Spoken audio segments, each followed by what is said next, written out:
শুধুমাত্র এই দোয়াটি একবার পড়েন, আল্লাহ তাআলা আপনার 90 বছরের গুনাহ মাফ করে দেবেন ইনশাআল্লাহ।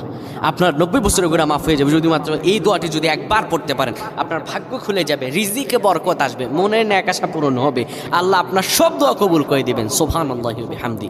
এত ফজিলত, এই দোয়াটা আপনারা শেয়ার করে দিবেন। এই যুবকেরা, আমল না করেও সওয়াব পাবা তোমার একটি শেয়ারে, একটা বাটনে প্রেস করে তুমি সওয়াব পেয়ে যাবা। কারণ তুমি আমল না করো, অন্য কেউ যদি তোমার শেয়ারের বদৌলতে আমল করে সওয়াব তুমি পেয়ে যাবা। নবীজির হাদিস।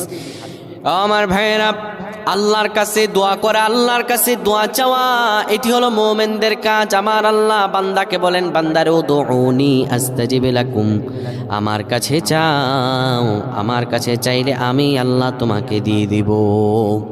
কেউ যদি একবারে দোয়াটি পড়তে পারে, দোয়াটি হলো রব্বি ইন্নী যালামতু নাফসি ফাগফিরলি।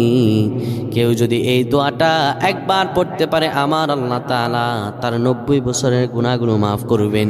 কবিরা গুনাহ নয়, সেটি হলো সগীরা গুনাহ। সগীরা গুনাহ মাফ হবে বলবেন, হুজুর 90 বছর তো হয়নি, তাহলে গুনাহ মাফ হবে কি করে? আপনার যত বছর হয়েছে তত বছরের সগীরা গুনাহ মাফ হবে, আর বাদ বাকিটা কাউন্ট করে আপনার আমল নামায় নফল নামাজ, নফল আমলের সওয়াব আল্লাহ তাআলা আপনার আমল নামায় দিয়ে দিবেন। কিন্তু এটির ব্যাপারেও সহিহ সনদে তেমন কোনো গুরুত্ব আরোপ হয়নি, এটির ব্যাপারে তেমন কোনো উল্লেখিত সহিহ সনদ নেই। কিন্তু আমল করতে পারেন, যেহেতু এর অর্থ সুন্দর। আল্লাহ আমাদের কবুল করুক, পড়েন আমিন।